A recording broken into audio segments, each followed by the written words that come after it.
The ocean covers more than 70% of our planet and is a place full of beauty and strange things. Today, we are going to explore one very interesting fish in this massively diverse ocean, the Garibaldi. What makes them so orange? We'll find out soon. In desperate search for the answer to this question, 4 marine biology students have worked tirelessly to obtain the knowledge to answer it. Let's meet our crew of hardworking students. Hi, I'm Connor. I'm a 22-year-old kinesiology major and a lifeguard. I love to surf, dive, and swim in the ocean. Hi, I'm David. I'm 19, an environmental science major. I enjoy surfing and playing water polo and just going to the beach. Hi, I'm Madison, a 29-year-old preschool teacher who loves the ocean and scuba diving. Hi, I'm Dawson. At 20 years of age, I still cannot get enough of the water. I love swimming, free diving, playing water polo, surfing, and anything else that deals with the water. The Garibaldi is golden, just like the state of California. In fact, it's the state marine fish.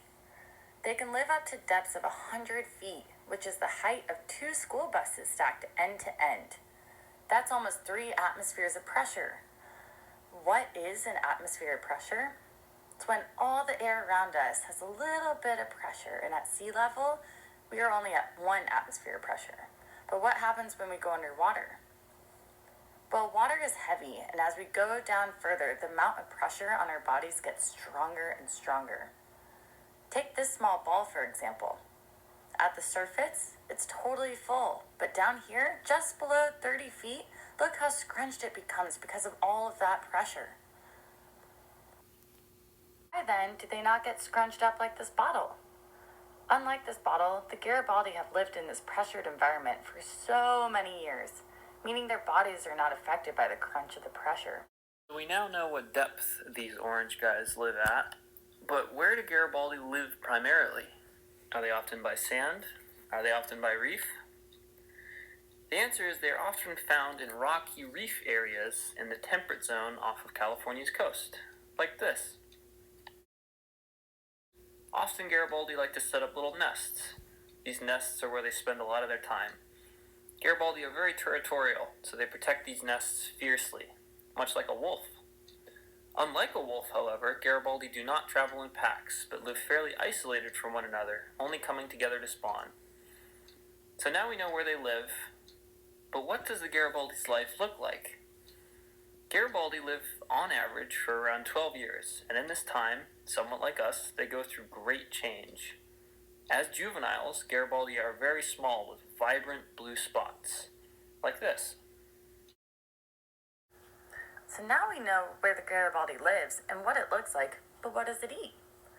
Like us, Garibaldi like to eat during the day and likes to eat things off the reef, including worms, sponges, small anemones, crabs, shellfish, and other little guys that live on the bottom. It is thought by some scientists that the bright orange colorization is due to the corals and the sponges they love to snack on. These bright orange California state fish have natural predators such as sharks, other fish, and sea lions, but their main threat are humans who trade them for aquarium use.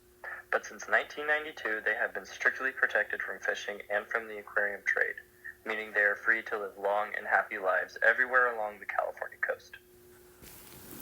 So what have we learned about our little friend the Garibaldi today? We learned he's a big orange fella. He can live down to a depth of almost 100 feet.